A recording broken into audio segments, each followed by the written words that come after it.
Hello everybody and welcome to the Jingle Jam with me and Alex. Today we're playing some Monster Prom. Let me just create my session. Waiting. Okay, code is 600.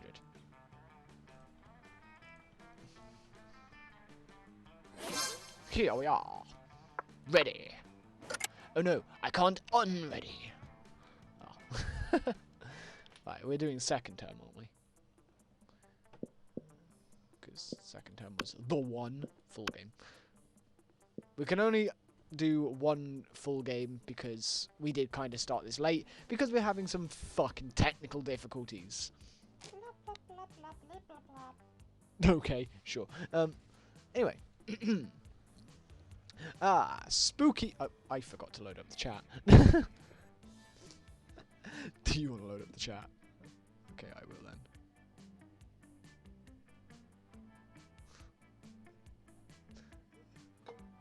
Talk about being really prepared for this, right?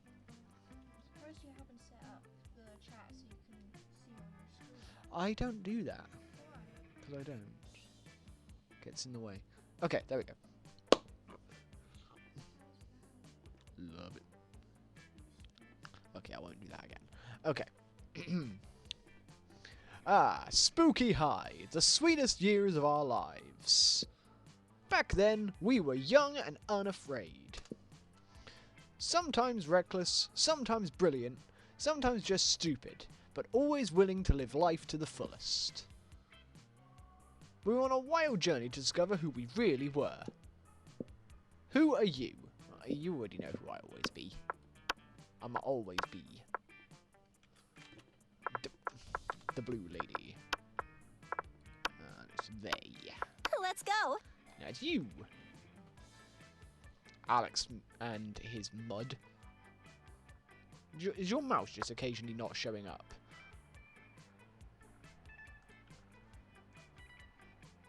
You can't talk. Alex. That's my name, don't wear it out. All right. I'm tired. Oh, Okay, fine. I'll talk if you want me to, but I probably won't even be able to heard. you can be heard. No. Yeah, by a one viewer. It's probably by. More than likely. Hi, Violet. Hang on. Hang on. You got a sneeze coming? Cabbages.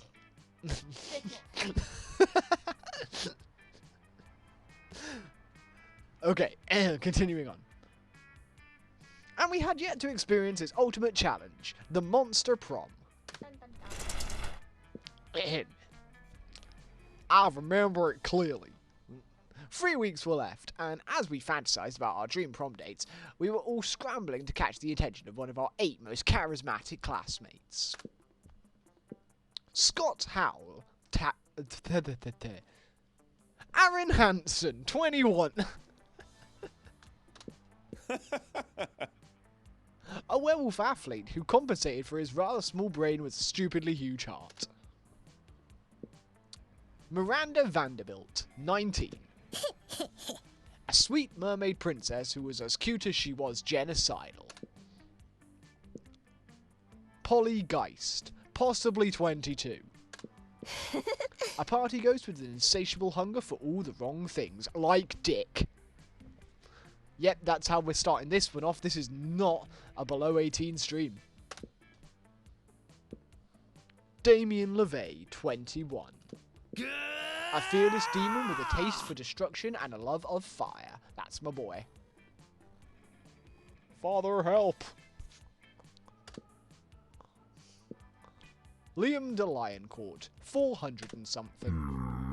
A hipster vampire whose standoffish demeanour hid the fact that he was truly a lovable dork. Zoe Forever. An eldritch cutie who went from endless deity of the dark realms to ultimate fangirl. Funny thing about this character, she's actually canonically transgender. Which is quite sweet. Jacksepticeye. I mean, Calculester Hewlett-Packard, version 1. A library computer who had become a sentient robot ready to experience life to its fullest. And finally, Anvera Oberlin, 23. A mean, self-made Gorgon with a merciless sense of business. It was clear it had to be one of them, but who? We only had 3 weeks to choose our prom date, and even more daunting, we only had 3 weeks to woo them, and to conquer their heart. But, as I already said, we were young and unafraid, and we were ready to start.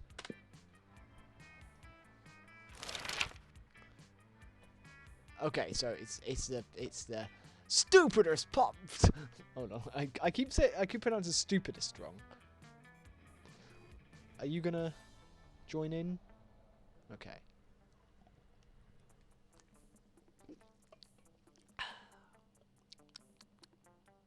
Welcome to Monster Prom's stupidest pub quiz ever. All minds are rotten, but they are rotten in so many different ways. Worry no more, we're now using our PhD in bullshit to diagnose which kind of deviant sicko you are. Monster Prom's stupidest pub quiz ever, trademark, will throw a bunch of absurd questions at you and turn your answers into your character stats. This way, each of you will start by having stats that better reflect your true selves. Let's start. Okay. There we go. You wished you were raised by...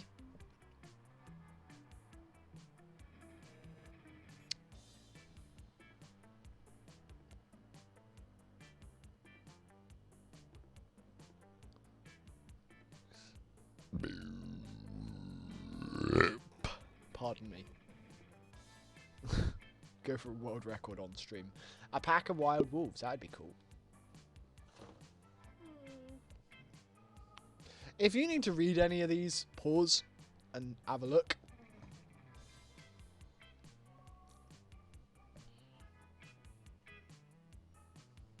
DJing all the way. Oh, money! Yeah. A distant relative you didn't even know has passed. Aww. You have to attend their funeral, but you're super hooked binge-watching the 7th season of The Office. Of course. What excuse do you make to avoid the social obligation? Just don't go. From now on, every time a family member asks you why you didn't attend, just say, you know, and wink at them. The trick to good lying is being subtle and telling half-truths. Tell your family you can't attend because you're super hooked binge-watching the 5th season of The Office. Try to convince your family you were a flamingo all along, and flamingos are not supposed to attend funerals. The half-truths, obviously. Obviously, you mean the flamingos. I'm smart. And I'm bold. If you were a product, what would your slogan be?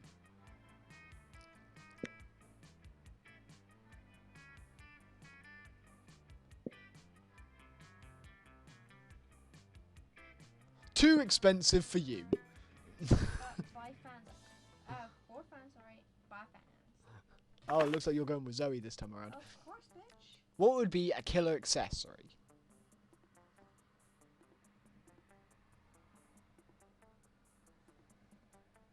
A purse made from the skin of my enemies. That sounds good.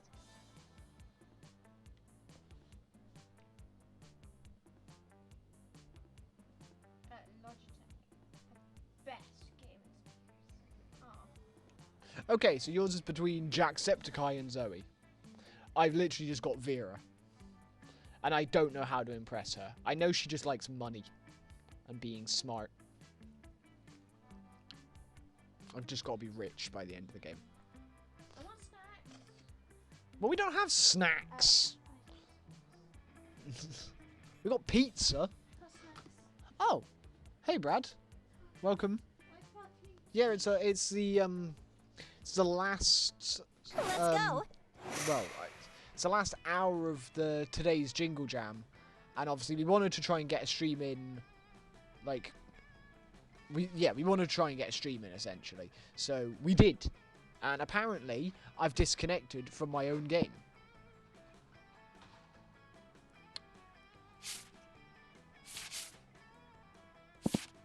go make some money. That day, you spend some time on the library PCs, playing some good old online poker. Gambling seems like a stupid and dangerous decision, but who cares? This time, it paid off, so fuck it. You gain +2 money. You see hordes of your classmates running away from Vera and Scott. They're all screaming spoilers. Great. Have you seen the latest episode of Detective Wereweasel? Wereweasel finally exposed the cartel's entire operation. Bro. I did. It was so exciting. I peed on Grandma's carpet. Not bad. I know, right? And the cartel's organizational structure is so cool. I took so many notes. Oh, bro. But last night was the last episode. I was so sad I peed on Grandma's carpet. Well, why don't we start our own TV show? We'll make it better than Wereweasel. Better than Wereweasel? Is that even possible? No, of course not. With My pillow. We're the perfect team. I have money, and you're the gullible target audience. Duh. Gorgona Film Studios requires your ideas. Scott Gorgona Film Studios. We'll talk about that later. Right now, I need ideas. Now kiss this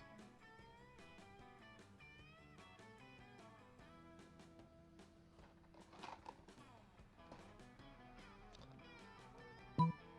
Oh, not bad. Did you just create the most relatable detective ever? That was a rhetorical question. Obviously, a young entrepreneur fighting to save her business from government regulation is objectively relatable. But she's a drug trafficker. She is a businesswoman protecting free markets. Doesn't that sound to you like the Monsterican dream? I didn't think about it this way. But is she a buff entrepreneur? Like, really buff? Sure.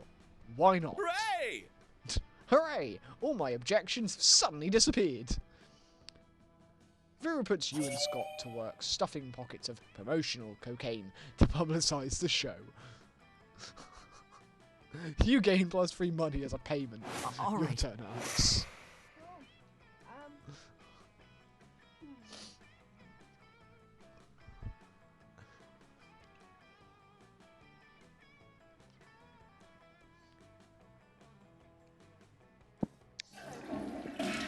Well, you're going for Zoe, right? She likes creativity and fun, if I remember correctly. I think she also likes charm.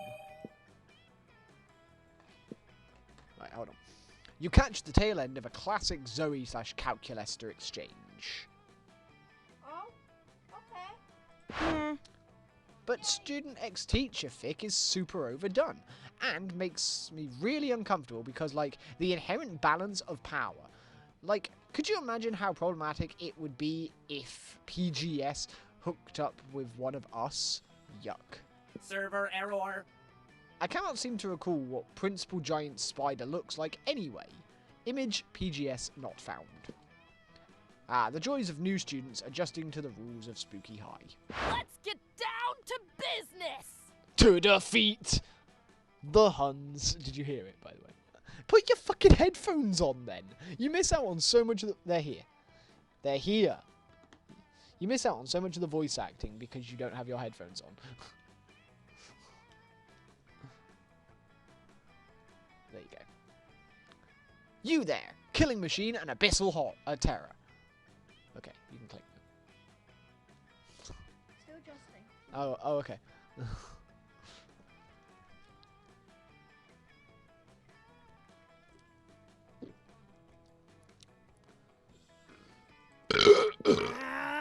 Pardon me. Rude? I need an impressive ally in my fight against the reign of the LeVays over the 8th Circle of Hell. Input. Quippy response about your sense of fashion being from the 8th Circle of Hell. I have no need for your robo-criticisms. What I need is the power of a being beyond the average monster to aid in my glorious and righteously justified takeover. No thanks, I'd rather just write a steamy fan fiction in which you and Damien are a crack ship who hate sex just to annoy you for annoying us.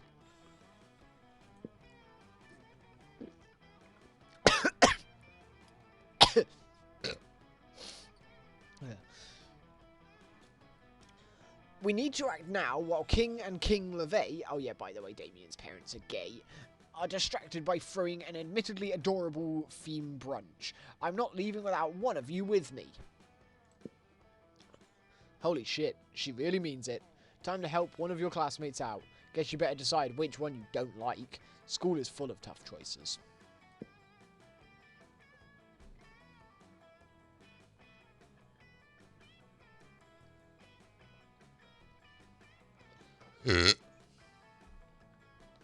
So which one do you want to be with? Zoe or Jacksepticeye? Zoe or Jacksepticeye? I want to date that. Okay, then click the top one. Got one. Ah, this is quite the extensive collection of Damien LeVay drawings. But wait, this appears to be a wounded Damien being nursed by Vera. Damien lying in Liam's arms. Oh, those are just illustrations from my tragic hurt comfort fix. Yes, I too would be comforted by Damien being hurt. No, that's not what it means at all. It's just that people enjoy the drama. Yes, my takeover of the 8th Circle will be gloriously dramatic. Come along, Eldritch Horror. Wait a minute, what? I am no longer an Eldritch Horror. I am an Eldritch Cutie Pie. You will rue the day you called me such. Your eyes will melt deep into your skull, and your skull will turn to dust inside the flesh of your face, which will rot off. Oh my. I don't know what came over me. I am so sorry. Is this what people call lame? Emotion identified. Sadness and shame. Engage protocol. Comfort friend. Great. You've scared off both my living weapons. Clearly you're in league with the LeVays. Prepare to meet your doom. Oh man, now everyone is mad at you. Plus, the beatdown Dahlia delivers gives you -2 fun and -1 charm, because it's neither fun nor charming. But Zoe did like that.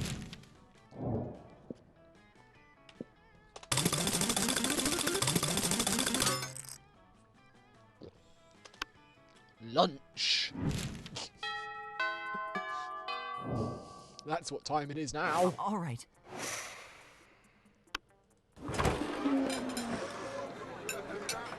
When you get to Damien and Zoe's table, you find yourself in the middle of a pretty tense situation.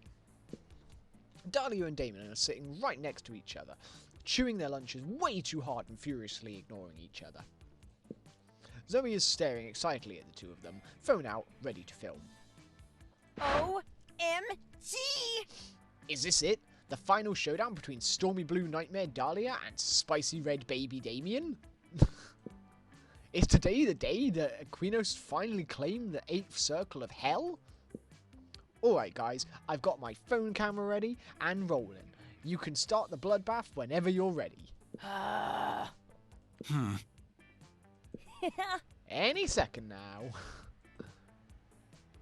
Go get a life. Give us a fucking break, will you? We're not going to resolve the centuries-old dispute between our families in this cafeteria. It's anticlimactic. Yeah, I'm just sitting here because Damien's so scrawny and insignificant. I didn't notice him before I sat down. And I'm just sitting here because fuck you. Yeah, fight. For the last time, it's not dramatically appropriate. Zoe does not respond. Instead, she wordlessly slides 2 knives across the table and waits patiently. So, what's your play here? Will you convince him to fight, or convince Zoe that there's something even juicier going on?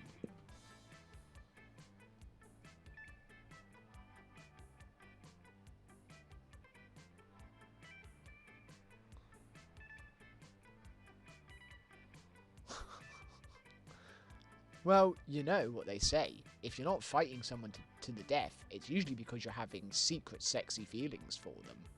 Look, I know you guys can't actually fight for the 8th Circle of Hell right now, but you must want to fuck each other up at least a little, right? How about a thumb war over dessert? You know what Zoe's like. Most likely, yeah. What? What? Number 1, I don't have feelings. Number 2, if I did, none of them would be secret sexy feelings for this blue raspberry crap copter. This is what? I'm even angrier than Damien about your inaccurate assumption. It's just another way in which I'm superior to him. Ah, I'll kill you for this. Later, because right now I'm eating lunch, and lunch is not the time for climactic slaughter. Only regular slaughter. Oh, their words don't fool me. I can see the sexual chemistry bubbling below the surface, like a river of boiling blood. It's adorable. Hey, Alex, I noticed you haven't tried to fight me to the death either, if you know what I mean. Nudge, nudge, wink, wink. You're pretty sure you do, and you're all about it. Let's go. And now it's me, going to fuck Vera.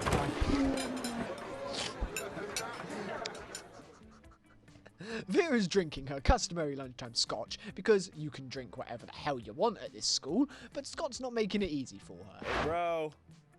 Hey Vera, what you drinking? What? Scotch. Why? Because it smells like a delicious forest fire, and I'm curious. What's it called? Scotch. Yes? No, that's what it's called. What? Scotch. Yes? No, I'm not saying your name. I'm saying the name of the drink I'm drinking. It's Scotch. It's mine? No, it's mine. Then why is it called Scots? That's just what it's called. Oh, is it like an energy drink for Scots? I mean, it's like an energy drink for Scottish people. Hey, I'm a Scottish person. I'm as Scottish as it's possible to be. I'm the most Scot. No. What will it take to get you to drop this issue?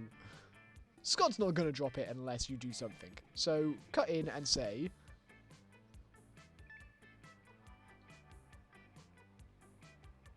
Yeah, it's called Scott's, but today is opposite day, so everything that's Scott's is actually Vera's. Don't you mean today isn't opposite day? No. Haha, I'm not sorry, not Vera. I guess I'll be taking your drink. Wink. Wait, time out. If I think that Scott's is Vera's, do I have to give Vera all my stuff? Yes. Oh, okay. And does Vera have to give me all of her stuff? Sure. Unfortunately for you, I have no stuff. All my possessions are owned by cleverly disguised shell companies. Now hand over your wallet. Okay, okay. Boy, opposite day sure is the best, isn't it? It sure is. After Scott leaves you alone, you and Vera definitely don't spend all his money on cocaine. That is exactly what we did definitely not do. You good there, Alex? Alex is just secretly munching away on mini cheddars over here. It's why he's so quiet. He's just eating. Oh, go first again. It is now the night. Or the evening, I should say. Okay. All right. Go on. It's all on you.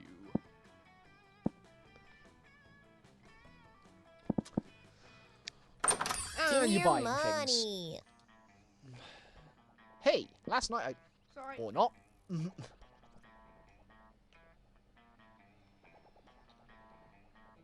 There are some things you can afford to buy.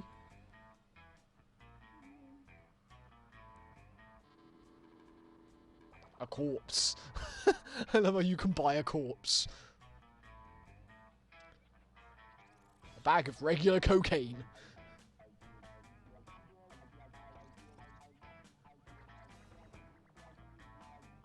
What do you want to buy? If anything at all. Something you can't afford?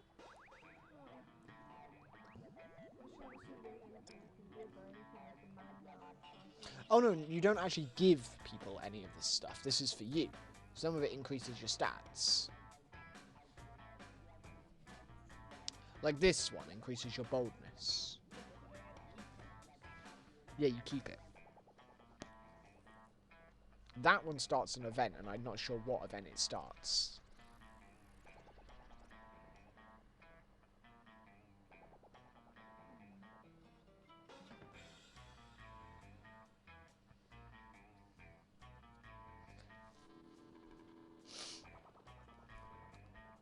That's That gives you boldness. I remember because I got that one before. So after the game, I get to keep that forever. No, not after the game. It's for the rest of the What's game. that one do? I don't know. It's new. I've never had it.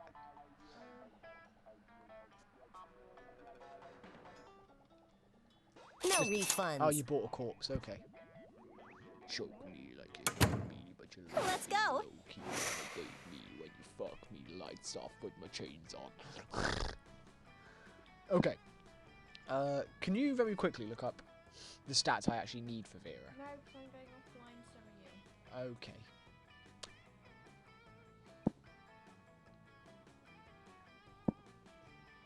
Boldness. Because I'm gonna like try and get everything higher. That day, you skip class and just hang out in the bathrooms because you respect no authority. On the way there, you run into Mamimi, the Oni girl. She offers you some of her weird Japanese energy drink. You take a sip. It tastes crazy as hell. You need to check the contents of this shit.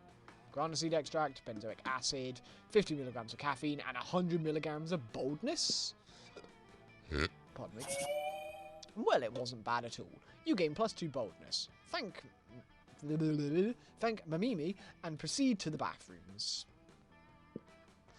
Afterwards, you discover you've been poisoned, and only Vera has the antidote. She does this all the time. It's how she invites you to Hey there. There you are. Thank you so much for coming. I'm embarking on a new criminal enterprise, and I need a consigliere. The idea is simple, yet brilliant. Think Uber, but for killing people. I call it murder. But it turns out the market is flooded with assassination apps and blood. I need a way to get ahead of the pack, and since you're such a good advisor...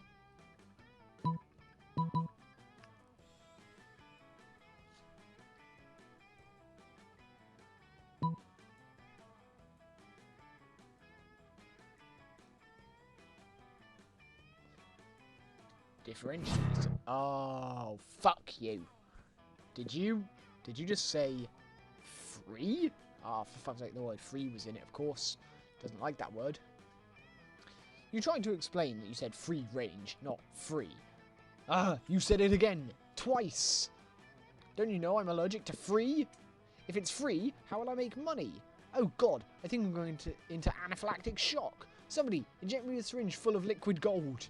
You hurry to obey, but are beaten to the punch by Trevor the cock-blocking puma. Bummer. Vera never gives you the antidote to that poison you drank, so you lose 2 charm and 2 fun. That week. You, Alex.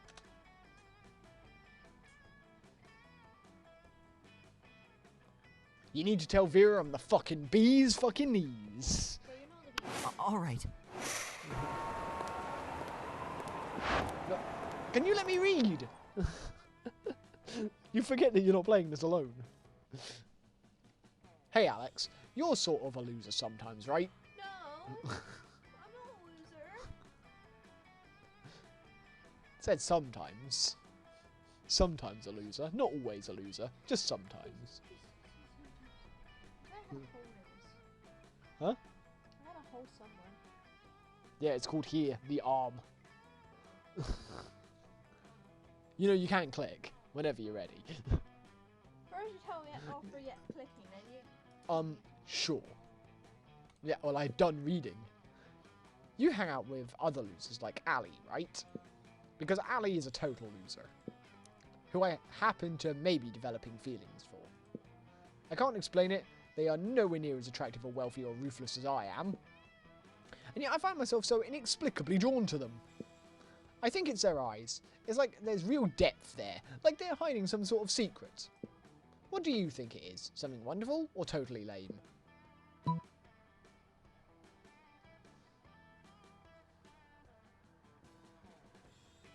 The top one.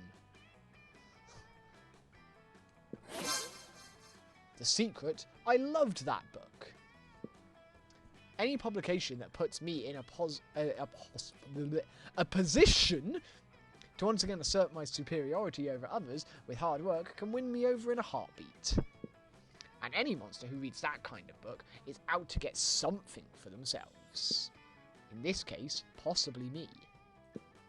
I like a monster who isn't afraid to chase down what they want, and we know I'm not too easily won over. Maybe they have a chance with me after all. Vera and Ali, prom royalty. It has a nice ring to it. Thanks, Alex. No problem. Maybe they'll let you be part of the prom court. Even if you're just a jester or something, you gain free fun. Good job, friends. You're going to want to start getting creativity and charm, by the way. You go first again. Charm. I think she was right. Charm, if I remember correctly, because she likes fanfics. So it's all about creativity and charm. Charm, creativity. That day, an epic dodgeball match takes place. Everything seems lost, but you deliver an inspirational speech that fuels your team's spirit, leading to a spectacular comeback. You're clearly a natural-born leader. You gain 2 charm. While doing all that, you've been carrying your newly acquired corpse as if it was a totally normal thing to do. But some people seem to think otherwise. Oh no, it's the 4 most hateful people in school. Ugh. Why are you carrying a corpse, idiot? Shh, what a shameful display of distaste. Yeah, what a noob, carrying around corpses for noobs. Oh, a corpse. I love corpses. Also, I'm super drunk. Okay, the 3 most hateful people in school and Polly. As a school's social elite, we disapprove of this. I'm the head of the hierarchy, and I can't condone such stupidity under our domain. I'm the taste of the hierarchy, and I don't appreciate such puerile use of a corpse. Also, lesser known fact about corpses, they smell. I'm the fists of the hierarchy, and I want to punch you because punching people is what I do. Hi. I'm Polly. Also, I'm like super drunk, so whatever Vera says. Yikes. Despite your disregard for stupid social conventions and school hierarchies, you feel the urge to please them, maybe because that's what this game is about. When you bought this corpse, Valerie totally told you it was a fashion accessory, and that she was absolutely not just trying to dispose of a body. But now you're starting to feel she might have fooled you. No time to lose. How can you convince them the corpse is actually a very hot fashion accessory?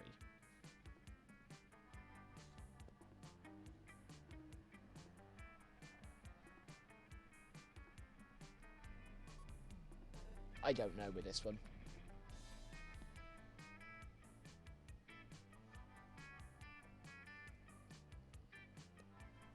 It's up to you now, Alex.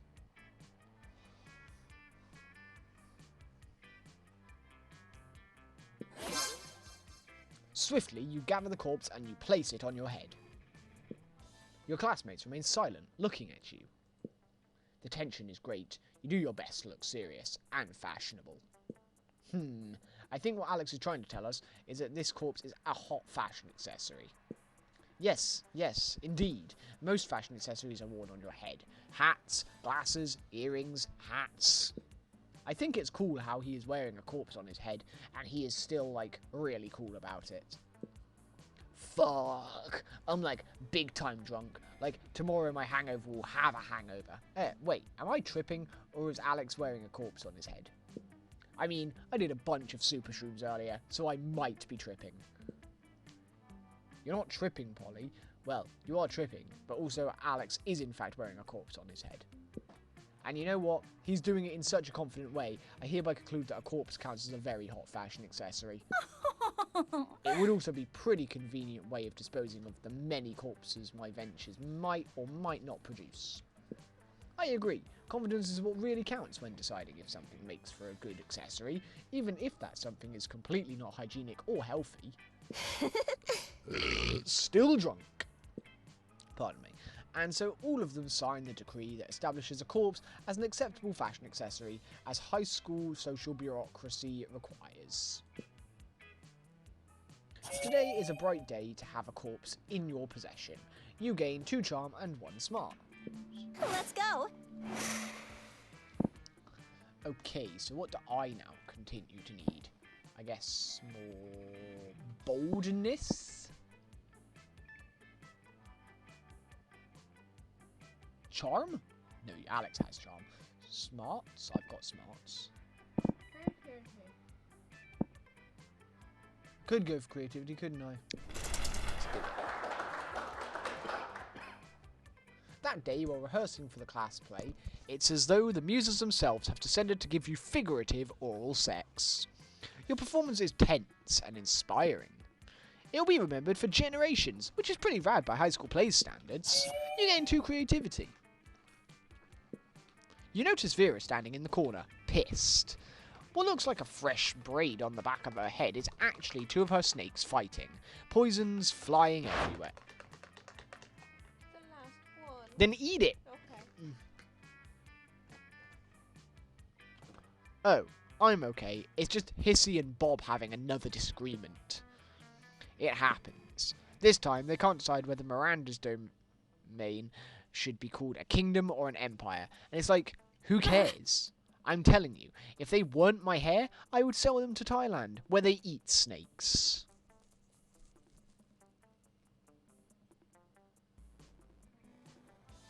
Snakes get feisty when they don't have jobs. Put them to work building your evil empire. Great. Why, of course. I'd forgotten how testy snakes become without gainful employment. It's all in the best-selling book, Snakes in Suits. But come to think of it, my snakes already do have jobs. They're just not doing them. Bob, where is the report on Portugal? Are they at war yet? Hissy, have you poisoned the school's water supply like I asked? No. Then how am I supposed to sell water to Miranda's family? You think it's easy selling water to mermaids?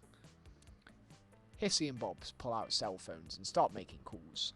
You don't know which impresses you more, Vera's managerial skills or the fact that her snakes can use cell phones without thumbs. Either way, you gain 2 creativity and 1 smarts.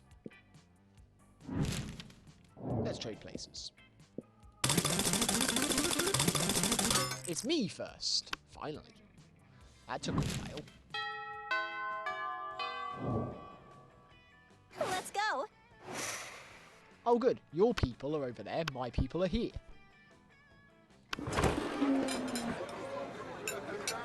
Watching Vera eat is usually pretty disturbing. Her snakes eat at the same time she does. But at least it's usually quiet. This time, however, Scott is doing his best to change that. Touchdown!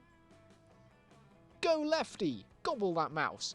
No, no, watch out for Wiggles coming up from behind! Use that tongue! Go! Ugh.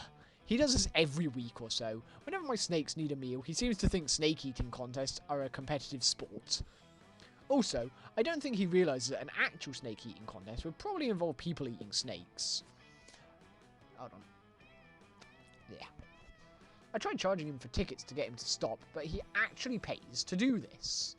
He keeps track of each snake's statistics on a little index card. He's even given them names. Go Slither, go Bendy, go Sanchez, go Snake.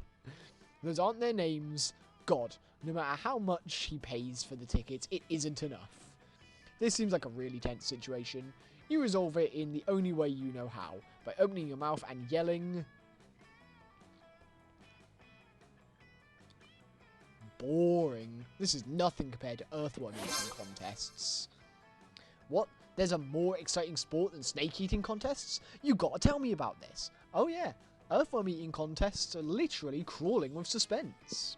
And even better, they're going on all the time, with thousands of players in each game. Thousands? Where's the game? Where do I go? Anywhere there's dirt. Anywhere? There's dirt in so many places.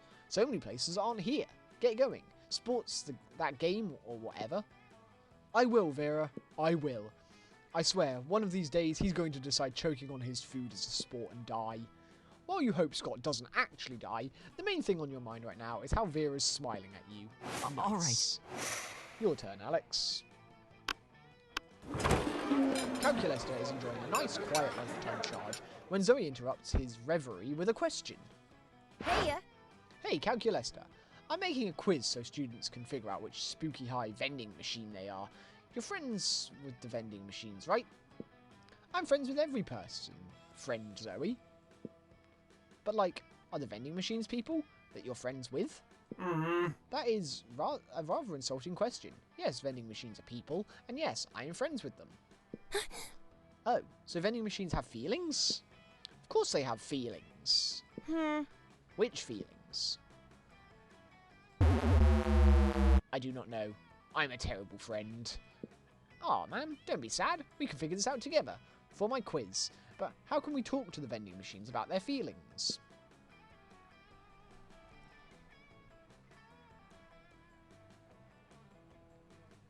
The bottom one would be Zoe, I think. OMG! Did someone say obsessive online research? Yes, it was Alex. Fucking Jacksepticeye's character, man. Let's do it! Calculester, pull up the manuals.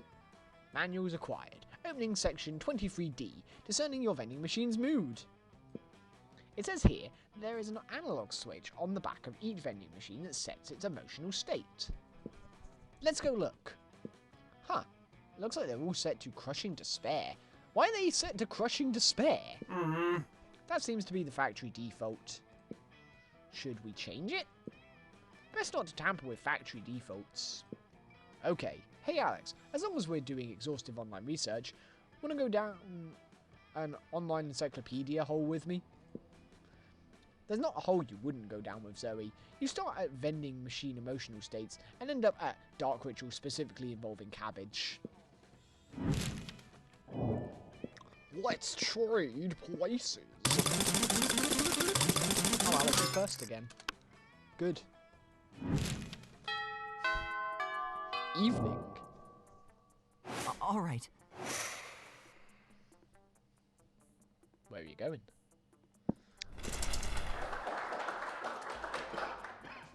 That day, while rehearsing for the class play, you are struck by the lightning of inspiration. You come up with the ultimate nickname for yourself.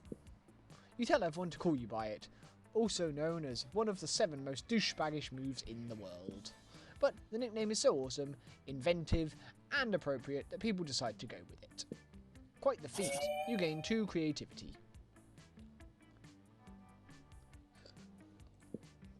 We, the devs, dare you to actually come up with a nickname for yourself and ask the other players to call you by that name until the end of this run.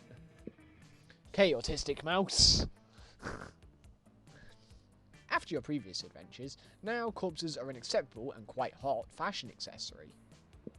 You've become a well-known trendsetter, advocating for your beloved corpses. Life is now all fancy and busy. Luckily, you have your sexy, sexy secretary to help you with all your new tasks. It's Scott. Mr. Alex, we have a problem. If you had assumed your sexy, sexy secretary had to be female, then shame on you. It's been leaked that Vogue's next issue will include an article titled 10 Reasons Why Wearing Corpses as a Fashion Accessory is Not Chic and Probably Also a Crime. I've done some research and found the journalist. It's a bro called Theodore Fedora. What should we do, boss?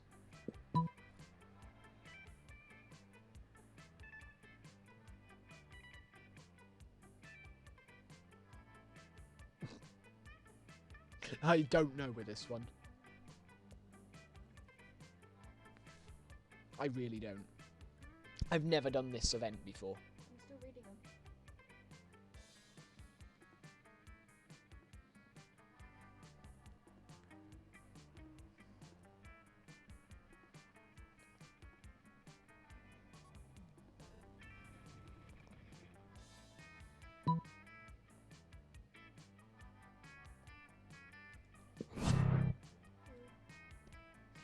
Oh, cool. To the death. Yeah, because jewels to the death never go out of fashion.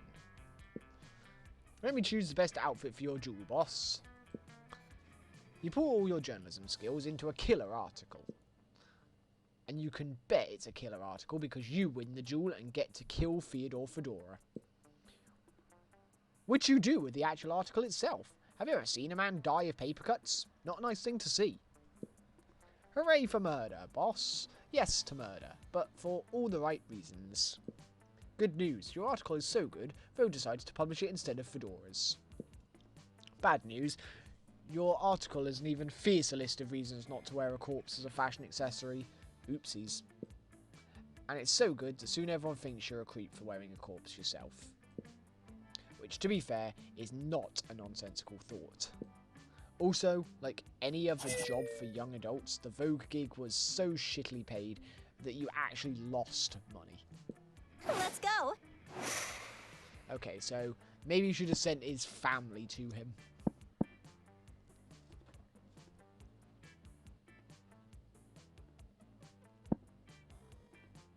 Bonus! That day you skip class and just hang out in the bathrooms because you respect no authority. While in the bathroom, you tell yourself in the mirror that you're so bold you would kill a tiny big-eyed turtle with your bare hands. That monstrous act would instantly give you plus 500 boldness. But come on, you're just talking to yourself in the mirror. What's the merit in that? You know what? You can keep plus 2 boldness anyway for saying it to yourself out loud. You see Calculester happily tending to his favourite little aloe vera plant when We're suddenly... here to save the day. Why is he here? Calculester, thank the fates we found you. A terrible curse has befallen us and we require your aid. I was built to help. Literally. I have attempted to diversify in terms of my purpose, but my prime directive remains. Well, as you may know from religiously following our TV tropes page, we are currently engaged in a vicious struggle against the sun itself. The sun is a mighty foe, capable of inflicting tremendous casualties, and we have fallen victim to its wiles. Behold! The coven uncovers their shoulders to reveal some particularly vicious sunburns. And so we've come to you, renowned herbalist, for a balm in our time of need. Let us cut the leaves from your little plant so that we might avail ourselves of its healing properties. Allow me to clarify your intentions. You request that I destroy my favourite aloe vera plant in order to treat your sunburns. We ask that you make a noble sacrifice to free us from a terrible curse. Yes. Internal conflict detected. I do not want to do this thing, but I am too kind to say so. Friend Ali, what do I do?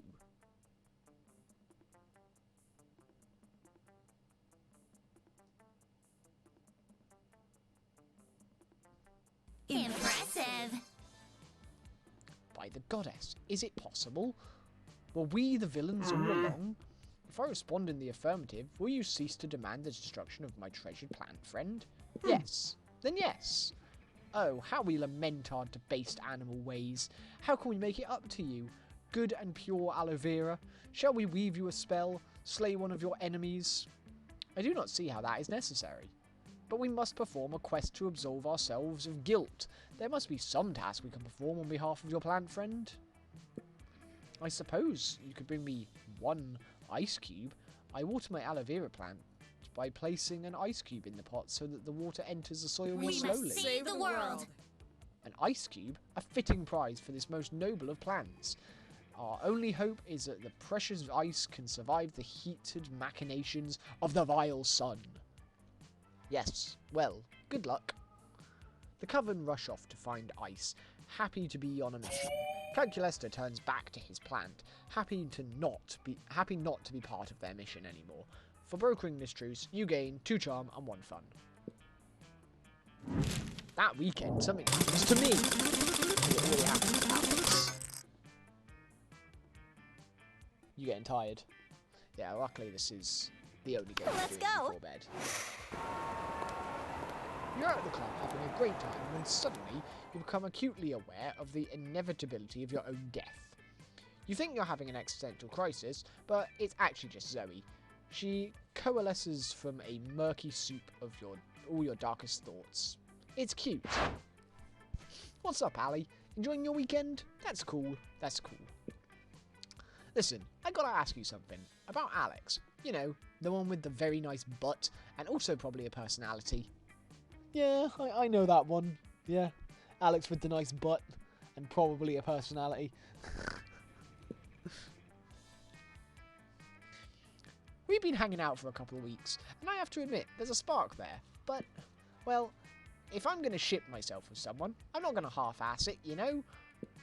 Like, I'm going to expect them to get into all the weird shit I'm a fan of. Magical girl anime, tentacle porn, the look on a man's face as his last shreds of sanity escape through his ears like wisps of screaming smoke. What? What bit's got you laughing? Everything. I thought you were still laughing at tentacle porn. The whole thing. But I'm not, you know, selfish.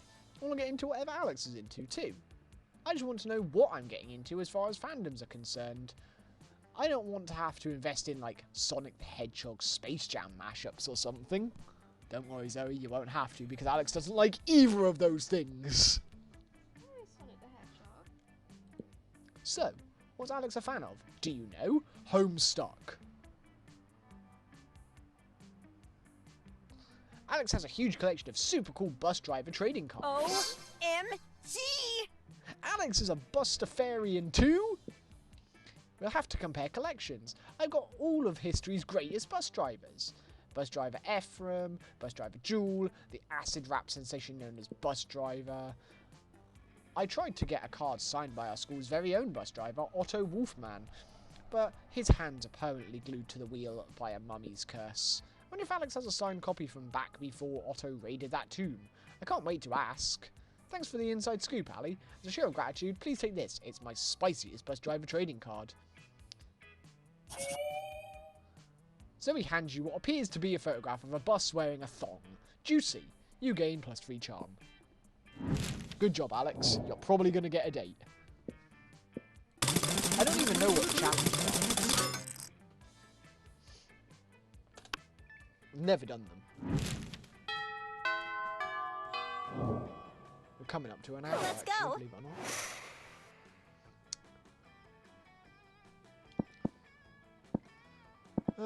Let's get a bit more money. That day, you spend some time on the library's PCs mining some bitcoins. This is supposed to have something to do with solving algorithms and the rise of cryptocurrency, but you guessed that nobody actually has any fucking idea how it really works. Anyway, you gain +2 bitcoins, which is equal to $2 million. It actually is, believe it or not. Which, unfortunately, is equal to monster dollars, so... 2 money.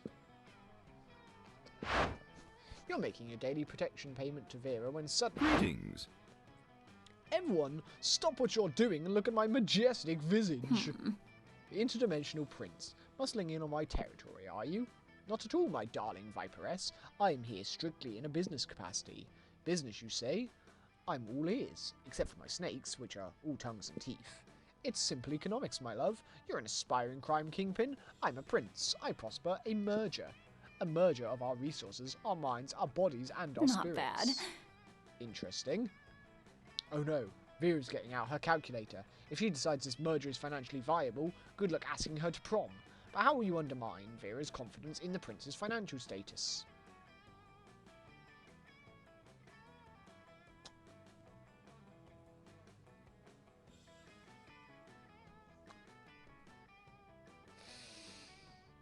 What do I do?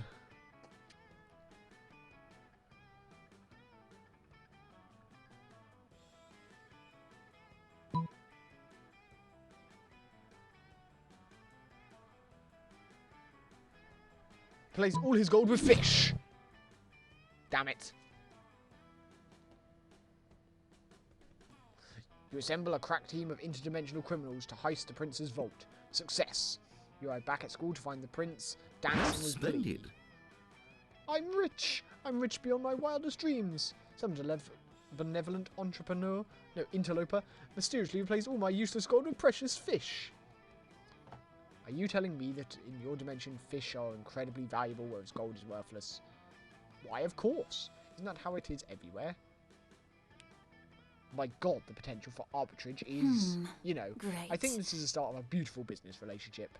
This isn't what you wanted at all, and Miranda's probably going to wonder what happened to all her fish. You lose 2 smart and 1 creative. All right. Fuck. That ain't good. Your turn, Alex. What you gonna do? What do you think?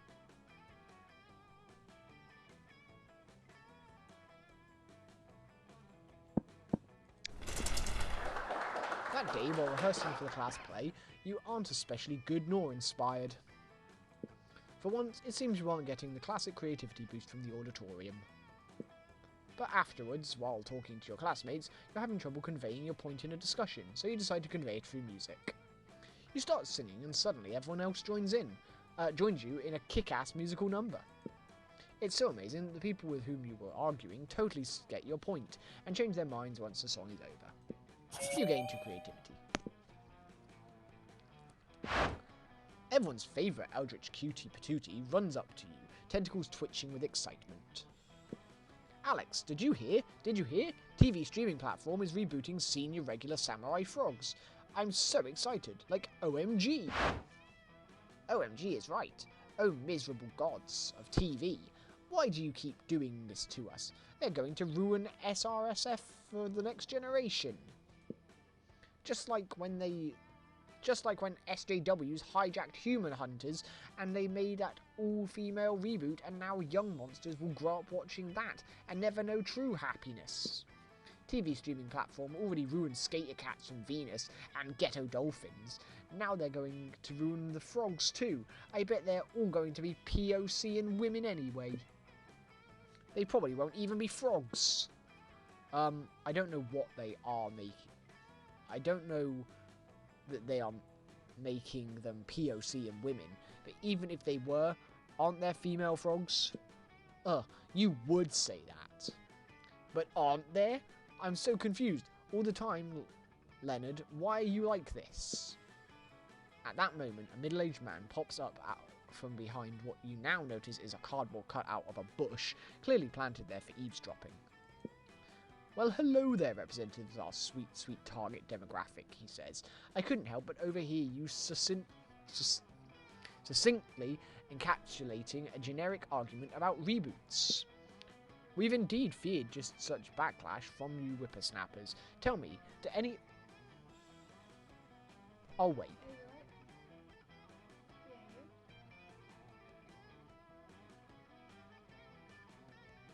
No, I'm done that, but... Yeah. Just... Go and unlock the door, so... Oh, okay. Back in a moment.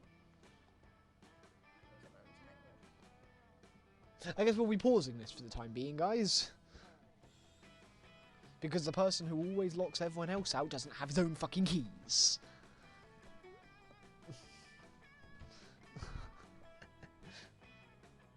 That's right, I went there.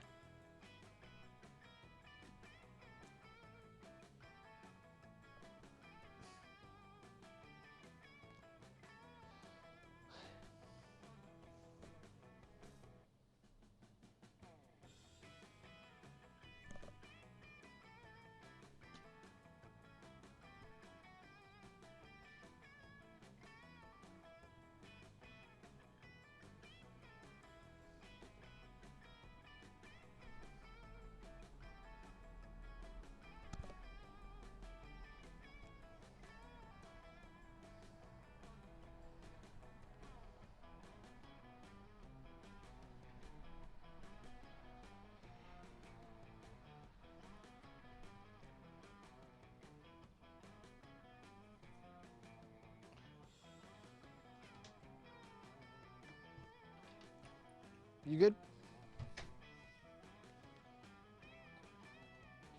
Yeah? Okay. We've indeed feared just such backlash from you whippersnappers. Tell me, do any of you have ideas for me how we can guarantee this reboot will be a success? I bet it would absolutely impress any classmate you wish to romance. Impressing classmates you wish to romance. Holy shit, that's like your whole thing. Plus you can't possibly let Leonard chime in. So...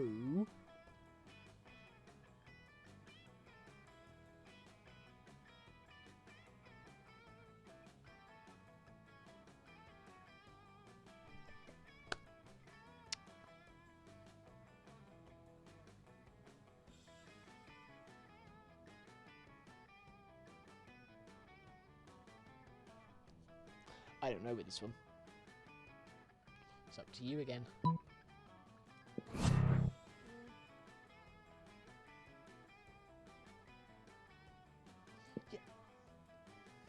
Oh, what if you add a rabbit with a beard and tattoos who is also a motorcycle? Perfect. And he can have a PhD in selfies and kill any industry with a snap of his fingers, just like a true millennial. Plus, he's a national champion of dabbing. Are you kidding? This sounds like some pandering bullshit. Too late, man. He's gone. And it's gonna be amazing. And it is amazing. TV streaming platform works fast and the internet works faster, so somehow, as is always the case, even within the timeline of it being a single school day, the show is released. There's so much fan art. Holy heck, it's so exciting to see such a healthy, thriving fan... Oh no. Oh god, no. Look, I love fan art of all kinds, but some of this is really, really bleak. Like, more verted than I even want to get my tentacles on. And everyone is just arguing and screaming at each other and being so toxic, and like... This was supposed to be a kids' show. No way can you look for anything about it online without being inundated with... We've ruined it. We've ruined the show. It's over. Oh, bummer. Such a bummer. In fact, that you lose free fun. We're really in the losing today, aren't we?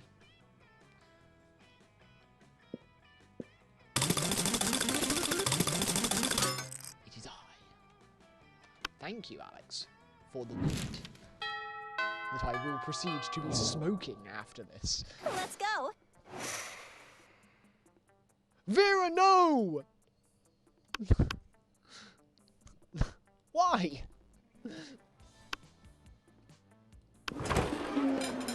You approach Vera, who is conspicuously cutting up an enormous stack of credit cards and feeding the pieces into her snakes. To her snakes. Zoe is sitting across the table, staring intently at Vera and frantically scribbling into her notebook. A little privacy, please? This is obviously a business luncheon, which means that it's a write-off. Zoe's longest purple tentacle creeps an inch closer to Vera. Then Zoe scoots her whole chair a little closer. Back up, I bite. Interesting. Are you even listening to me? This is a life or death situation for you, dork. Not what I would have expected. Damn it, Zoe. Besides my obvious beauty, entrancing charm and tremendous wealth, what are you looking at? Oh, is it not? It's not obvious? Zoe flips over her notebook to reveal a massive chart of Vera's snakes and all of the different ships between them. There are so many arrows and symbols and snakes that you're worried she might actually be summoning some kind of fanfic demon. At first, I was really into my main ship of front left snake with back center snake. They just have a really natural pairing, you know? But then I started thinking about the rivalry between all three front snakes and how it could be this kind of triangle rivalry hate sex kind of thing, Zoe. And honestly, that just really got me into questions about the rules of the Snakeverse. Like, can they get married? Can they move positions on the head? Do they have tails that are inside your head? And Zoe. Vera, you just have to tell me, how do the snakes poop? I have to know. That is enough. You're hereby banished from this table. Go ship my snakes from a safe distance before I get a restraining order, you little purple disaster. You decide to intervene because 1, you care about your friends, 2, you don't want to see them kill each other, and 3, you've been wondering about the whole snake poop thing yourself.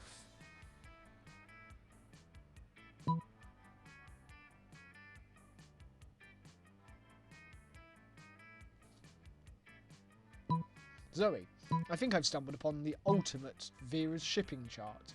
Look, Vera's hair and Vera X being left alone. This fucking whole thing is just something else. Whoa, shipping Vera with the abstract concept of being alone? Is that even possible? It's the ultimate match, I assure you. So simple, yet so genius. Well, I won't stand in the way of true love. Do you mind if I fan art this? Go ahead. I'll invoice you for the usage of my likeness, and I'll take a 99% cut of the any gross merchandising and international signing rights for the visual design of the abstract concept of loneliness. I'll get started right away.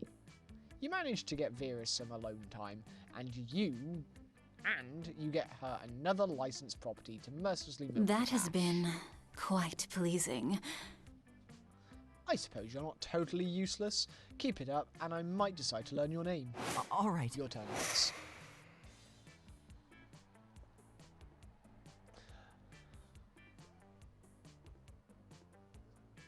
You should be alright.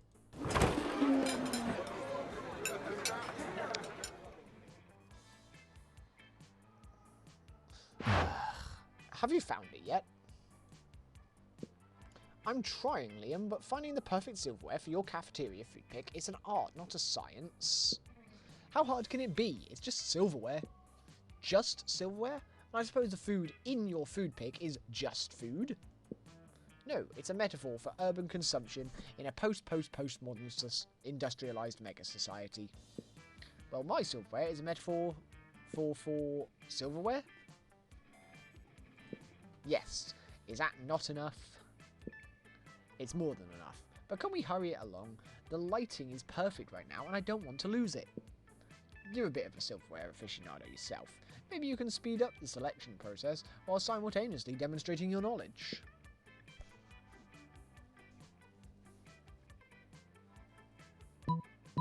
The picture fork or the gloating spoon? He liked that. The picture fork. Miranda, why didn't you suggest the picture fork? I don't know. It seemed too on the nose, and a fork does not belong on the nose. But look at this fork. It's so vintage. Slightly tarnished silver. Pineapple filial. Yes, it was manufactured thusly by the Palace Quaintsmiths. Don't tell me that. It makes it less authentic. Just place it in the correct location for my food pick. Very well. The correct location is across the plate, as if left haphazardly while enjoying a delicious meal. So nonchalant. I love it. Liam's so impressed with your selection, he spends hours with you after lunch picking out filters. You miss class, but it's worth it. Now it's the final turn.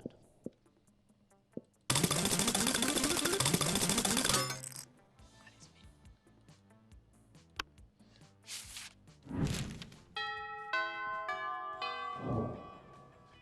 Let's go. Ooh, smarts. Important. That day, you listened to your elders and learned valuable lessons. Sometimes, after all the monster nonsense and the dating gimmicks, you forget that attending class is supposed to be the primary activity of this high school. You gain 2 smarts. You turn around to find Vera staring at you. This often happens, but for some reason, it's not a death stare this time. She actually looks kinda happy to see you. Weird. You decide to do what you do best. Push your luck. Finally. If I'd taken any longer to come over, I would have had to have my minions drag you here. Listen, my date for tonight was unexpectedly eaten by vultures. Totally not my fault. Anyway, I need to fill the slot somehow. I thought maybe you could recommend one of your more attractive friends. Haha, just kidding, darling. You're not half bad. But seriously, meet me at the Thousand Arms at 9:15 PM or the vultures will eat twice today. Did Vera just ask you on a date? She did. This is like Christmas in whatever damn month it is right now. December? But if you don't want this to be more than just a one-time thing, you'd best come up with an incredible dinner gift to win her over.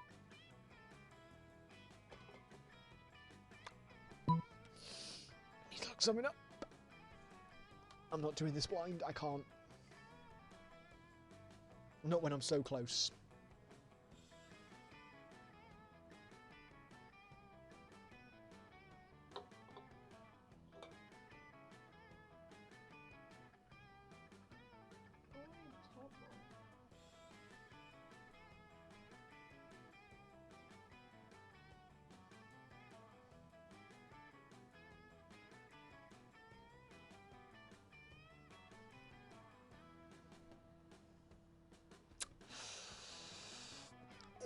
I might have just lost it by just on charm, by the way.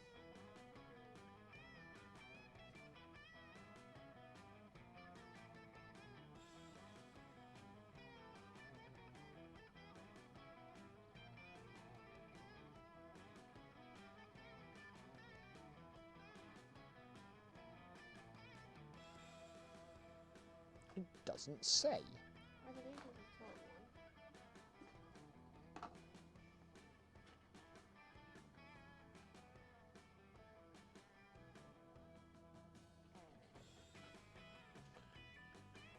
believe.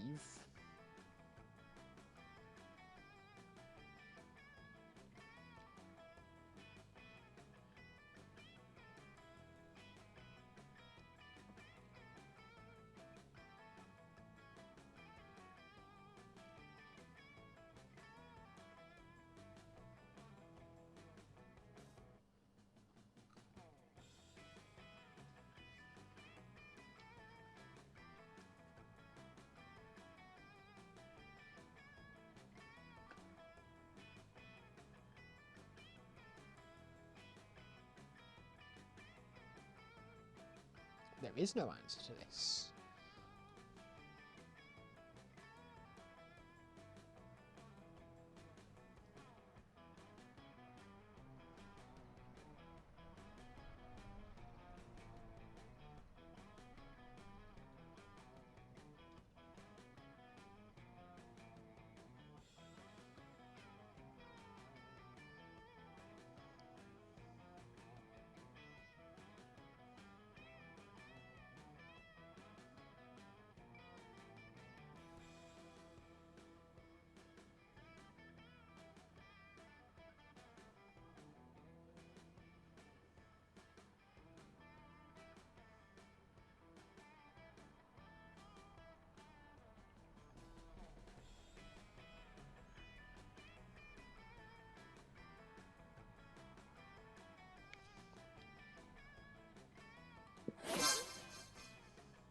You hop on over to Ye Old Magic, whatever that says, shop, and pick out their choicest product, the Flatterizer.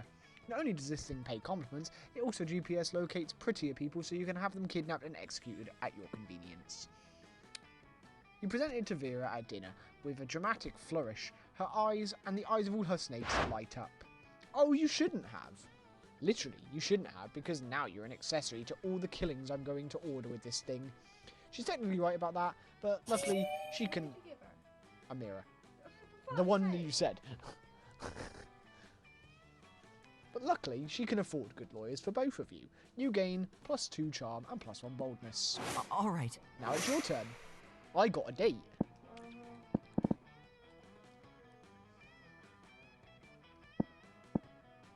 I still can't believe that was actually the right answer, though.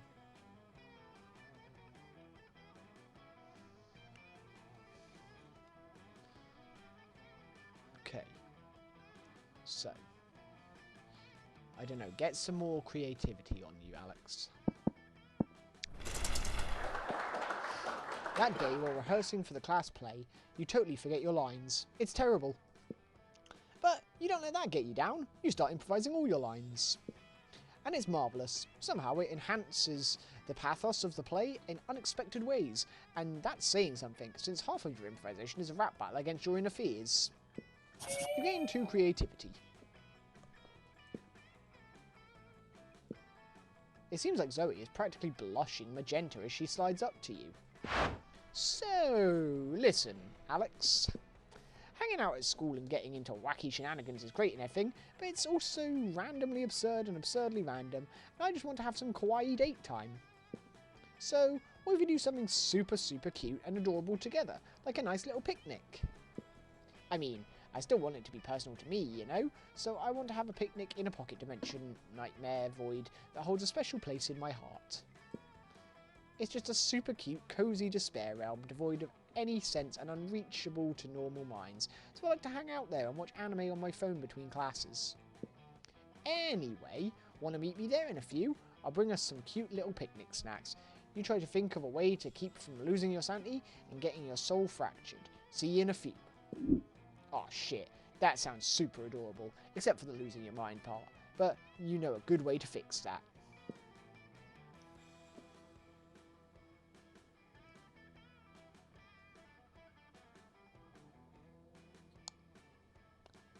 I don't know. Are you going to continue playing blind? Considering now Zoe's asked you on a date?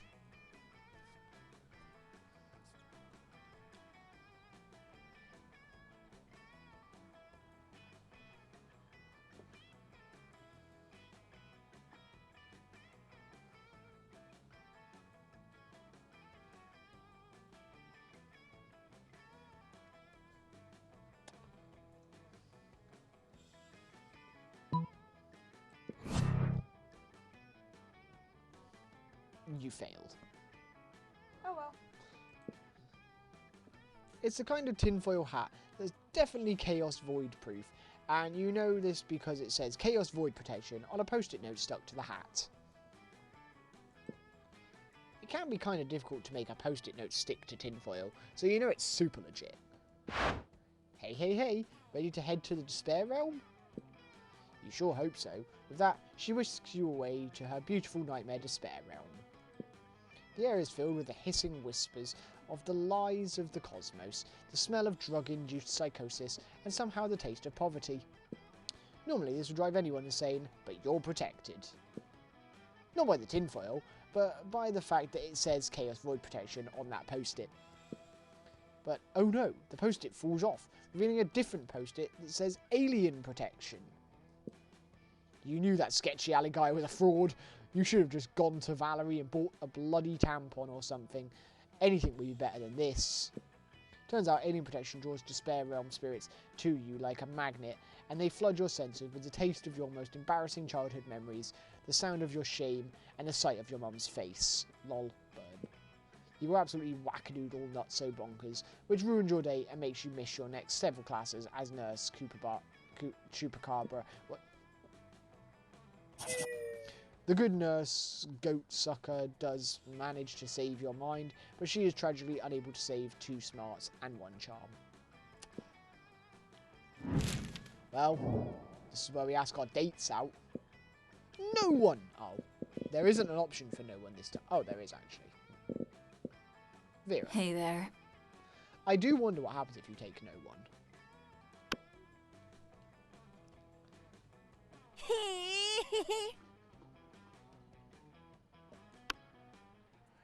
All right. I guess you're first. You finally pluck up your courage and ask your beloved to go to the monster prom with you. Meh. Oh, honey, I'd love to.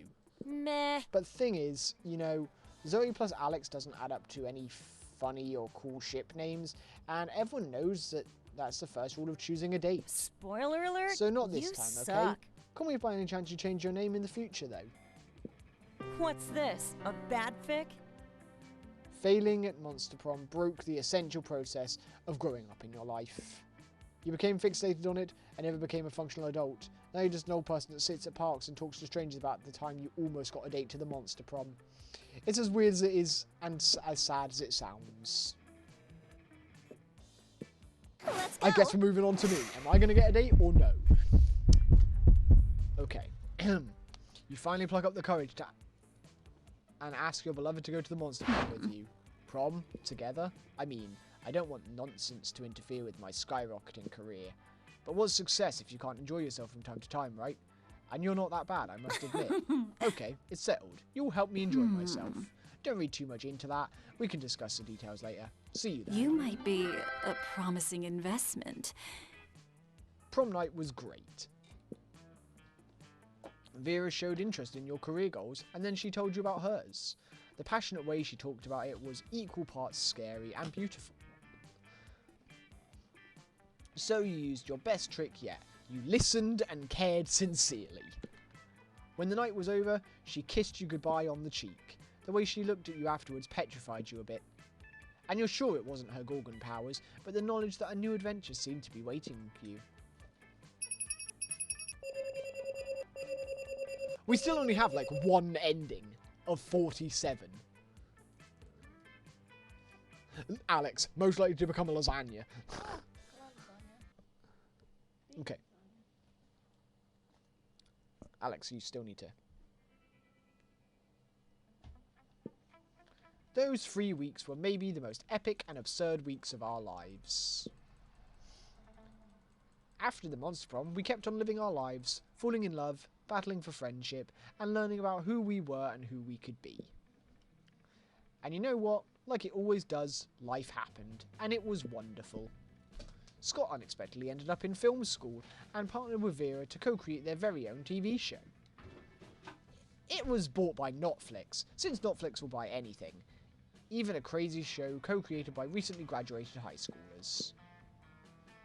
Zoe dedicated the next several years to writing her most ambitious fanfic ever. It focused on the struggles of Shaggy containing and controlling his limitless power. It delved into the psychological nuances of the Mystery Gang, while also including crossovers with Akira, Flubber, and the unbearable lightness of being. It was said to mix Tolstoy's mastery of prose and juiciness of a very juicy Big Mac. It ended up entering the Western literacy canon. Damien loved fire to the very end. Unfortunately, that wasn't a super legal affair, and he ended up in prison for arson. Fortunately, prison was flammable. For those 3 weeks, the Monster Prom seemed larger than life, and then it was gone, just like that. The battle for Monster Prom might have ended then, but there were plenty of battles left in that war called youth.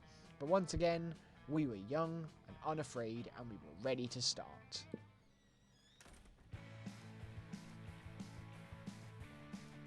The ending song. Let me just turn it up for you guys.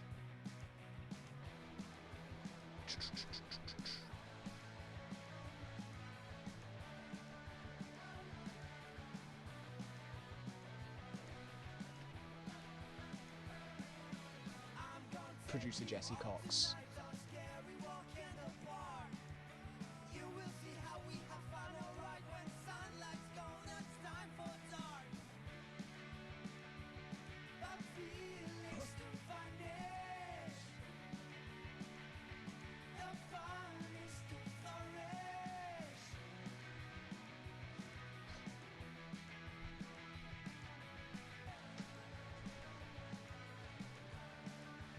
The player characters. That's our band.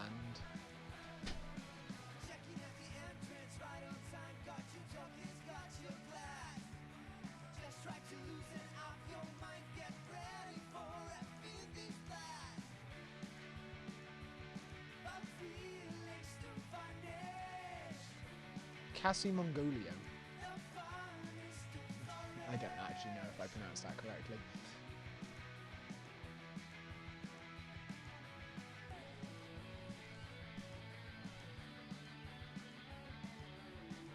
So, thank you so much for tuning into this stream. If you caught all of it, please go to our campaign on Tiltify, where we are taking part in this year's Jingle Jam with Yogscast and a bunch of other good streamers. If you donate, I believe it was £35 to one of the charities, you'll get a bunch of games just for participating. Oh, that is cute. Yeah, you'll get a bunch of games just for donating that £35, and it's like £800 worth of games, if I remember correctly. The charity we're trying to raise money for within the whole campaign is War Child. Now, War Child is a very important charity to us. Even through school, I was advocating for this charity because their goal is to make sure that no child should be forced to become a child soldier, and that no child should be affected by violence and war. And so if you could go over to our Tiltify,